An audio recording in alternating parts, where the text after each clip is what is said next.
عورت کو ہوا کی بیٹی کہا گیا۔ عورت کے بارے میں کہا کہ اسلام نے عورت کو زمین سے اٹھا کے آسمان پہ رکھ دیا۔ عورت کے بارے میں کہا گیا کہ بیٹی پیدا ہونے سے پہلے دفنا دی جاتی تھی۔ اگر میں کہوں یہ سب جھوٹ ہے تو چلیں آئیں اس نیو ایئر پہ یہ تتلیاں اپنے رنگوں میں رنگنے کے لیے نیو ایئر منانے نکلی تھیں، تو پہلے ان تتلیوں کی کچھ آوازیں سن لیتے ہیں۔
آپ نے یہ آوازیں سیکھیں، یہ چیختی چلاتی عورتیں بتا رہی تھیں کہ ہمارا صرف ایک جرم ہے کہ ہم نے مسلمان کے گھر میں پیدا ہوئی، ہم ایسے مسلمان کے گھر میں پیدا ہوئی جسے نہ دین ملا نہ دنیا۔ مجھے لگتا ہے یہ صاحب اس جگہ پہ ہاتھ گھسا کے دیکھ رہے ہیں جہاں سے نکلے ہیں، شاید ان کا کوئی پرس وائلٹ یا کوئی ایسی چیز رہ گئی اندر باقی جو ان کی ماں نے نکالتے وقت وہاں چھوڑ دی ہوگی۔ مجھے لگتا ہے کہ یہ تمام ہاتھ وہاں گھسائے جا رہے ہیں جہاں سے یہ سب نکلے ہیں، اور یہ نکلنے کے بعد بھول گئے کہ انہیں بھی کسی ماں نے پیدا کیا تھا۔ میں آج پوچھتا ہوں ہر اس مرد سے، کیا صرف یہ حیوان یہیں پائے جاتے ہیں، انہی ملکوں میں پائے جاتے ہیں جن کے نام کے ساتھ لگتا ہے اسلامی جمہوریہ؟ ارے دکھ کی بات یہ ہے، یہ لوگ مثالیں دیتے ہیں یورپ کی، کینیڈا کی، آسٹریلیا کی،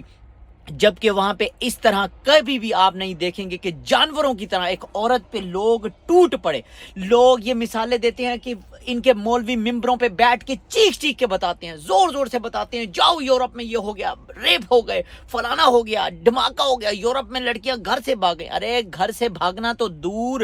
آپ کے حیوان درندے جب کسی عورت کو جیسے ایک کتا بوٹی کو دیکھ کے نوچنے لگتا ہے، آپ کے حیوان درندے لوگ کس طرح سے عورت کو پسماندہ کرنے کے لیے نکل جاتے ہیں۔ ایک عورت گھبرائی رہتی ہے۔ اگر آج یہ عورتوں سے پوچھا جائے تو ان کا جرم صرف یہی ہے کہ یہ مسلح ایمان کے گھر میں پیدا ہوئیں، اور انہیں آج یورپ کی عورت دیکھ کے صرف یہی کہتی ہے کہ شکر ہے کہ میں ان گندے ممالک میں سے ایک بھی ممالک میں پیدا نہیں ہوئی جنہوں نے اپنی کتابوں میں صرف عورت کے لیے جھوٹ، غلامی لکھی اور کہا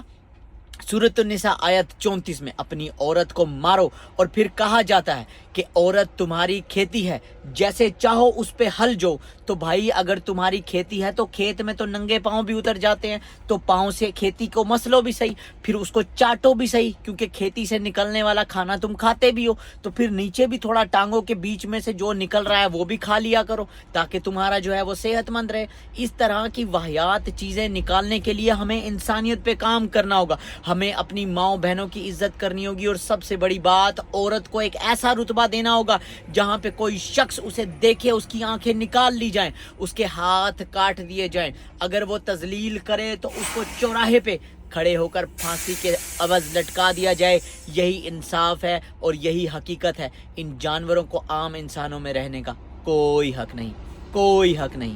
کوئی حق نہیں۔ اور یاد رہے،